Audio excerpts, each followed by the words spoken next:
Hi, my name is Robert Treece. I'm a professional trainer and muscle activation technique specialist here at the Cooper Fitness Center. Now today what I want to do is talk to you a little bit about what I do from a muscle activation technique standpoint.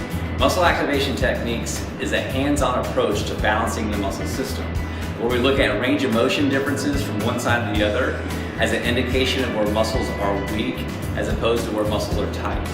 What we say with MAT is that tightness is a symptom of muscle weakness somewhere. And the more asymmetries or differences in range of motion we have from one side to the other, the harder the body's gonna have to work to get from point A to point B.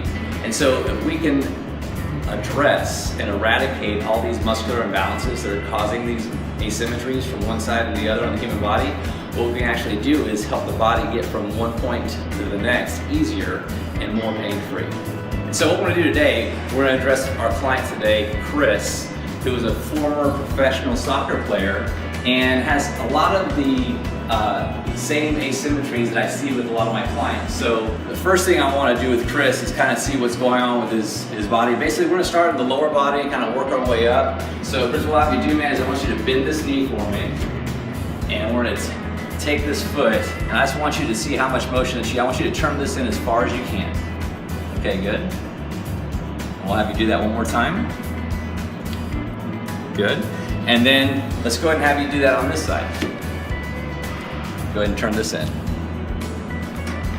Okay, good. Now I don't know if you guys can see this, but he has a little bit more internal rotation of this whole foot, ankle, and shin complexes that he does on this side. Moving up the chain, what we want to do is kind of see what's going on in the hip, because what we know from an MAT perspective is that the hips and the feet work really well together. They work hand in hand mechanically. So the next thing I would go and then look at would be the hip coming up here, looking for the big rocks as far as the asymmetries are concerned. So we're looking at the angle of the hip now, just trying to get this femur to spin right in that hip joint. Okay, and I can see as we get to that in range position, his hip's starting to hike up a little bit, and that's when I want to stop. We're trying to feel for that soft in range position.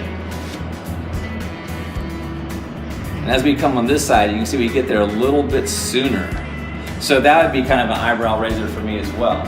Now the last thing we're gonna look at, just for time's sake today, is gonna be lower trunk rotation or pelvic approximation. So we're gonna have him kind of relax there and then just rotate gently while keeping his ribcage down on the table.